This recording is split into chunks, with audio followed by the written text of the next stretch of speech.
बंदर बादशाह और भूत। एक घने जंगल में बंदरों का एक गिरोह रहता था। बंदरों का बादशाह बहुत अक्लमंद था। एक दिन उसने अपने गिरोह को इकट्ठे बुलाया। मेरे प्यारे बंदरों, हम खुशकिस्मत हैं कि इस खूबसूरत जंगल में रहते हैं, लेकिन खबरदार, दरख्त और पौधे हरे भरे और सरसब्ज हो सकते हैं, लेकिन इनमें बहुत से जहरीले फल होते हैं। तालाब साफ चमकता हुआ पानी हो सकते हैं, लेकिन इनमें से एक में भूत रहता है। इसलिए पहले मुझसे पूछे बगैर कुछ ना खाओ और ना पियो। अगले दिन एक बंदर को प्यास लगी। उसे बादशाह की बात याद आई और वो उससे बात करने चला गया।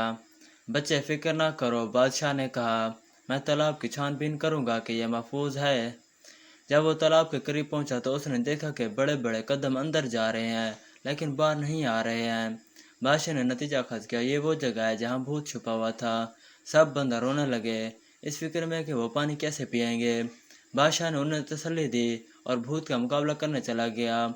भूत ने कहा लगाया, तुम बड़े मखमसे में हो बंदर बादशाह, अगर तुम्हारे बंदर तालाब में आए तो मैं उन्हें खा लूँगा। अगर वो ऐसा ना करेंगे तो वो प्यास से मर जाएंगे।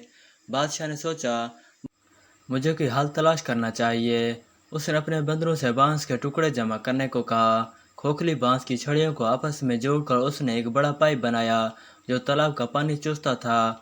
बंदर अपने दिल की ख्वाहिश के मुताबिक पानी पीने के काबिल थे। सबकी तरफ से बंदर बादशाह को सलाम। बंदरों ने नारे लगाए।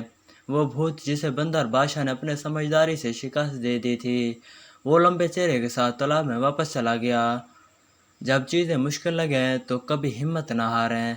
बंदर बादशाह की तरह बासब्र और होशियार रहें। शुक्रिया।